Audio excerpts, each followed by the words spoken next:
다윗이 힘을 다하여 궤를 메고 하나님 앞에서 뛰어 즐거이 춤추는 모습을 발견합니다.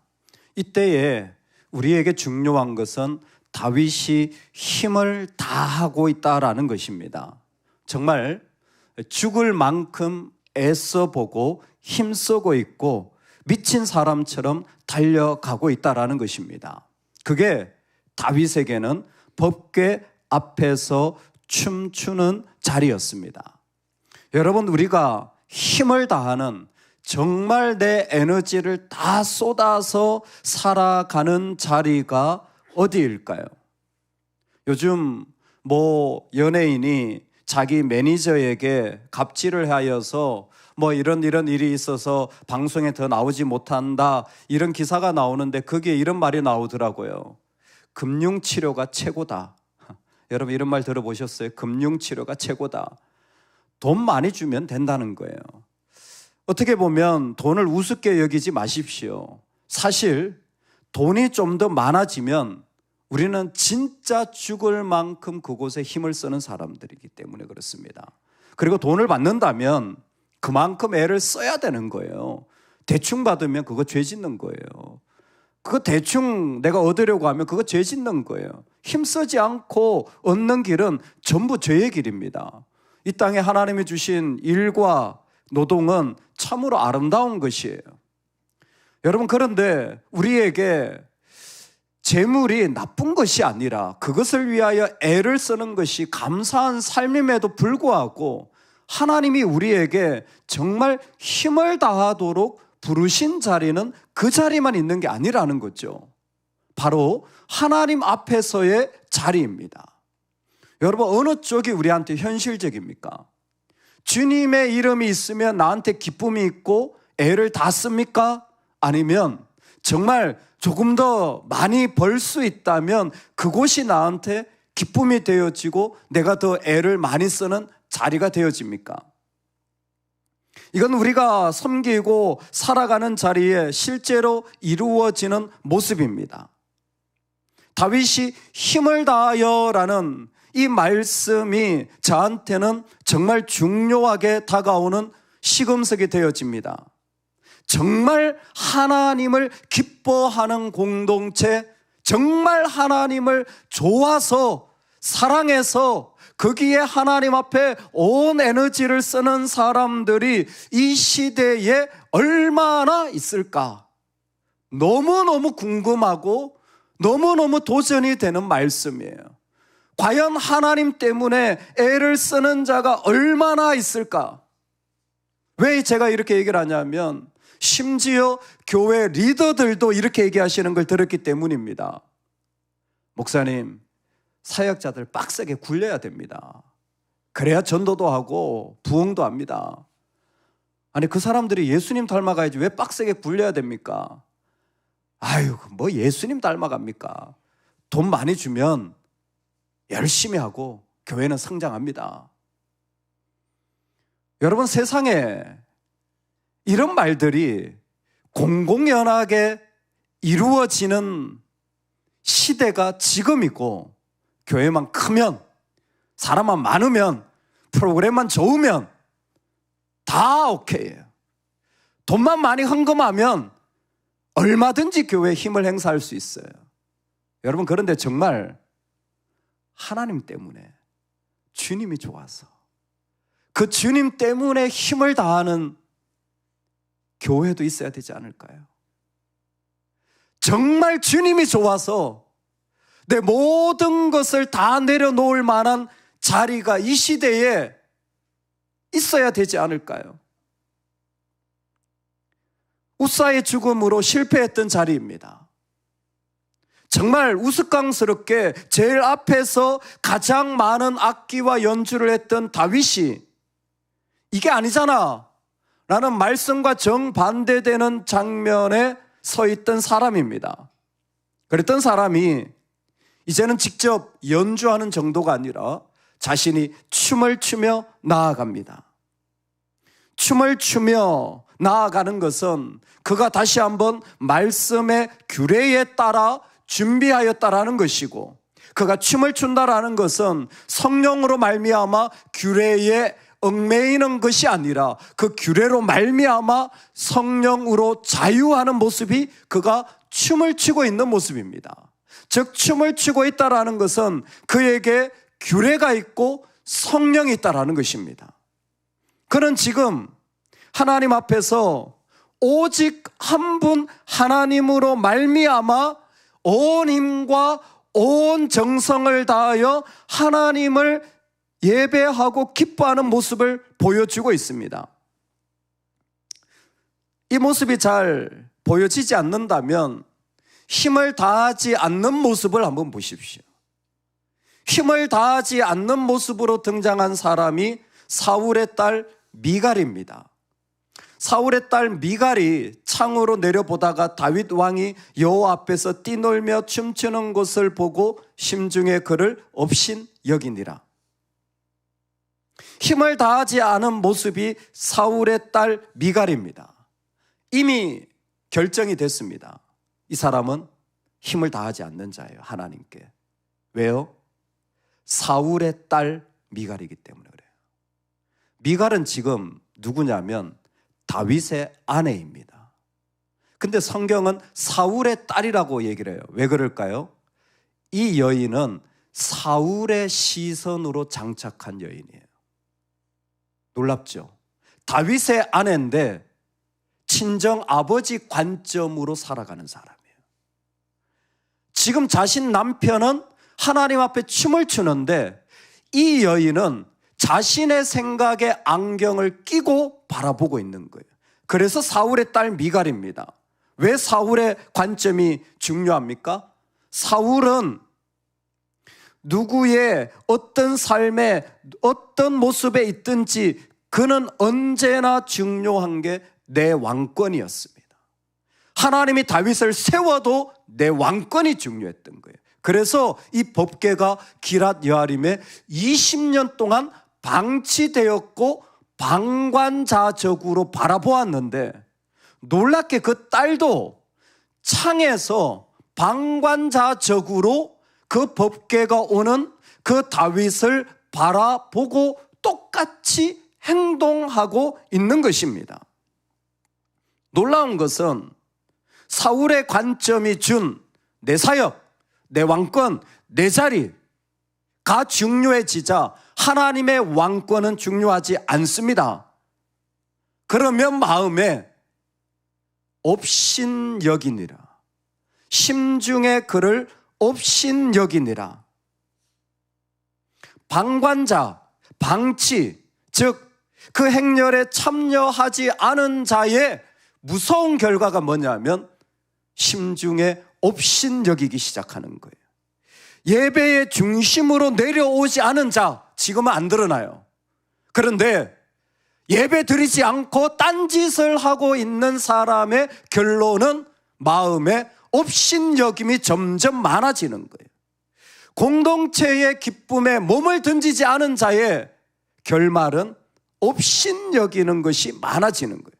못마땅해, 마음에 안 들어, 안 좋아, 감정적으로 안 좋을 뿐만이 아니라 논리적으로도 왕답지 못하다는 결론에 이른 것입니다. 여러분, 성경은 이 부분을 중요하게 여기시는 것 같습니다. 하나님은 우리에게 이거 중요하다고 말씀하시는 것 같아요. 왜? 미갈만 그런 게 아니에요. 미갈만 그런 게 아니에요. 누가 그랬을까요? 다윗도 그랬습니다. 다윗도 전쟁 중에 옥상에 올라가 거닐다가 너무 똑같은 관점 아니에요. 창밖을 내다보는 미갈이나 전쟁 중에 옥상에 올라가 내려다보는 다윗이나 너무 똑같아요. 침상에 일어나 왕궁 옥상에서 거닐다가 그곳에서 여인을 보니 그게 바로 밧세바와의 간음의 시작점이었어요. 전쟁에 내려가지 않은 다윗, 책임을 감망하는 다윗, 그리고 어떻게 보면 멸시의 또 다른 버전인 욕망, 내 안에 끓어오르는 열정, 그것이 결국은 하나님 앞에 찬송하고 예배하는 자리가 아닌, 힘을 다하는 자리가 아닌 다른 어떤 자리에 못마땅하게 여기는 자의 모습으로 선 겁니다. 여러분, 우리가 보고 우리가 듣는 것은 절대 중립이 아닙니다. 볼 때는 이미 판단이 들어가 있음을 주의하십시오. 보는 순간 우리는 이미 판단하고 있을 가능성이 확실합니다. 미갈은 사울로 판단하고 있던 거예요. 다윗은 자기 욕망으로 판단하는 순간이 삶의 자리에 있었습니다. 말씀으로, 성령으로 보실 수 있기를 주의 이름으로 축원합니다. 지금 다윗에게 하나님이 보여주시는 장면은 그것입니다. 힘을 다하지 않는 미갈을 보면서 내려가지도 참여하지도, 그리고 그곳에 온 힘을 들이지도 않은 자가 결국은 못마땅해, 마음에 안 들어 라는 방관자의 모습으로 선 사람의 자리가 아니라, 다윗은 오늘 이렇게 합니다. 우리 17절 말씀인데요, 같이 한번 읽어보겠습니다. 참 소중한 말씀이에요. 같이 읽겠습니다. 여호와의 궤를 메고 들어가서 다윗이 그것을 위하여 친 장막 가운데 그 준비한 자리에 그것을 두매 다윗이 번제와 화목제를 여호와 앞에 드리니라. 아멘. 법대로 여호와의 궤를 메고 들어가죠. 근데 그것을 어디다 둡니까? 다윗이 그것을 위하여 친 장막 가운데 준비한 자리에 두게 되어집니다. 다윗은 그 장막 한가운데 이 법궤를 두게 되어지는 것이죠. 말할 것도 없이 그것은 성소의 중앙에 법궤가 위치하는 것입니다. 동시에 지금 이 그림은 예루살렘이 합법적인 주님의 뜻으로 예배 장소가 되어지는, 성소가 되어지는 자리이기도 합니다. 여부스 족속이 다스렸던 이 땅이 하나님의 성소가 되어지는 자리이기도 합니다. 이 두 가지 그림이 겹치면서 일어나는 일이 무엇이냐면 다윗과 예루살렘 가운데 하나님이 거하신다라는 거예요. 하나님이 거하시기 시작했고, 하나님이 거하시는 그 자리는 하나님이 말씀하고 계시다라는 거예요. 하나님이 거하실 때 그곳에서 하나님이 말씀하시는 거죠. 요한복음 이미지가 다 지금 그려지고 있어요. 포도나무 이미지, 로고스로 오신 이미지가 지금 이 한 구절에 지금 다 집약되고 있어요. 그러니까 오신 주님이 그 가운데 거하시며 말씀하고 계시는데, 여러분 이때 중요한 게 뭐냐면 다윗은 성전을 지은 게 아니라 터버너클 장막을 지은 거예요. 임시죠. 이거는 가변적입니다. 다윗에게 하나님이 성전을 허락하지 않고 임시로 친 어떤 자리에서 지금 거하고 계시는 걸 보여주는 거예요. 핵심은 하나님과의 깊은 관계라는 거예요. 제도나 법칙이나 건물이 아니라, 아직 그것이 생기기 전에 하나님이 거하신 곳은 하나님과 다윗 간에 깊은 관계가 있는 거예요. 깊은 관계가 그 안에서부터, 다윗의 중심에서부터 쏟아져 나온 거예요. 여러분, 이게 힘을 다한 원인입니다. 그 마음의 중심에 하나님의 깊은 자리가, 그 법궤가 그 자리에 자리 잡고 있어서 이 사람은 지금 그 하나님에게 헌신하고 있는 거예요. 그 하나님에게 자신을 내어드리고 있는 거예요. 이게 바로 하나님과의 확실한 공간을 가진 자의 모습인 거예요. 여러분, 이게 힘을 다하는 이유예요. 그 안에 하나님의 공간이 선명하게 있는 거예요. 이걸 눈으로 보여주신 거예요. 여러분, 우리가 살아가는데 수많은 공간이 있습니다. 여러분, 그렇지 않나요? 저는 보이더라고요. 애가 급하다면요, 공간이 바로 생기더라고요. 애가 전화 오면요, 항상 공간이 있어요. 준비되어 있습니다. 놀라워요. 저는 언제나 준비되어 있어요. 제가 아무리 바빠도 항상 그 공간에 예비되어 있더라고요. 여러분, 어떻습니까? 하나님의 공간은 어때요? 우리 안에 흔들림 없이 그 안에 나를 붙잡으시고 말씀하시고 내 영혼을 움직이시는 순전한 기쁨으로 자리 잡고 계십니까? 금융치료 따위가 아니라 세상에 비극도 이런 비극이 없는 시대예요. 하나님을 섬기는 자들조차, 하나님을 사랑한다고 말하는 사람들조차, 주님 앞에 부름받은 사람들조차 세상에 돈 가지고 하나님을 섬겨야 된다고 말하는 이 시대에 말씀과 성령이 준 순전한 기쁨 말입니다. 말씀과 성령만 있는 순전한 기쁨 말입니다. 오직 그것으로 말미암아 내 안에 준 그 기쁨의 자리, 여러분 이 자리가 우리에게 있기를 주의 이름으로 축원합니다. 정말 내 영혼을 사로잡는 그 말씀, 내 영혼을 사로잡는 그 성령의 역사, 그래서 누구도 앗아갈 수 없는 그 순전하고도 말할 수 없는 거룩한 기쁨이 그의 중심 속에서 일어나는 사람,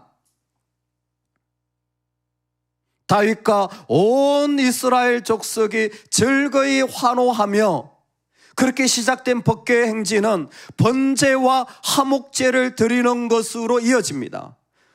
그 법에 따라 하는 것이지만 중요한 것은 나를 드리는 헌신과 그리고 제물의 제사가 번제이고, 화목제는 드릴 뿐만이 아니라 공동체가 같이 나누는 식탁이 화목제입니다. 이 두 제사를 드리고 난 모습은 말할 것도 없이 떡 한 개와 고기 한 조각과 금포도 떡 한 덩이씩을 각 백성 모두와 나누는 것으로 흘러가지는 거예요. 여러분, 이게 교회고 이게 하나님 나라예요. 내 안에 있는 순전한 기쁨이 내가 하나님의 말씀을 따라 나를 내어 드릴 때에 그 말할 수 없는 기쁨이 하나님과의 예배 속에서 충만하게 일어나고, 그리고 나와 함께하는 성도들과 믿음의 그 동력자들과 식탁을 나누는 거예요. 얼마든지 할 수 있는 정말 작은 것이라도 함께 나누며 섬길 수 있는 것, 여러분 이것이 점점점 확대되어져 가는 거예요. 뭐가?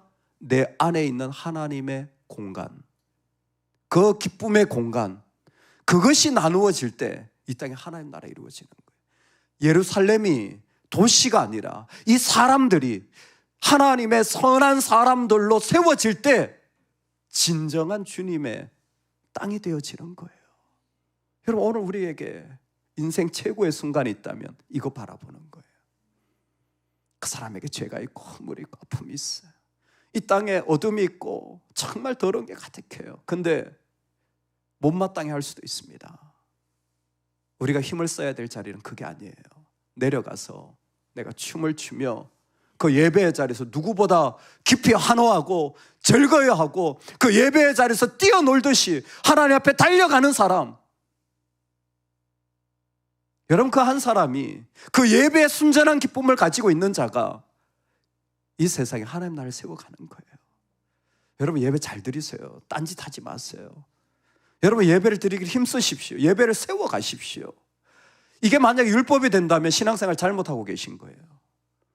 하나님이 좋아서 하나님 만나려고 뛰어가는 그 사람, 그 기쁨의 한 사람, 여러분 우리는 그 사람들을 임직자라고 부르는 거예요. 그 사람들을 사역자라고 부르는 거예요.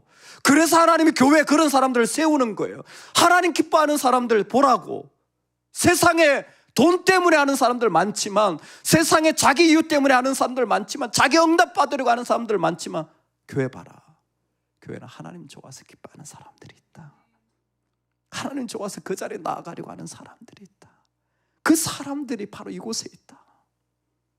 그 사람들이 자기가 가진 자기 먹을 것을 같이 나누는 거예요. 여러분 얼마나 아름답습니까? 일주일에 한 번은 나누시기 바랍니다. 할렐루야. 일주일에 한 번은 대접하세요. 일주일에 한 번은 나만 먹는 것이 아니라 누구도 좀 같이 나누면 좋겠다. 누구에게도 좀 주면 좋겠다. 여러분 우리에게 이 일은 온 한국 땅이, 열방이 하나님 나라 되어지는 거예요. 하나님 나라로 하나님의 그 기쁨의 일들을 이루어 가시는 통로입니다. 우리 생에 이 축복의 일들이 저와 여러분에게 가득하기를 축원합니다. 아멘.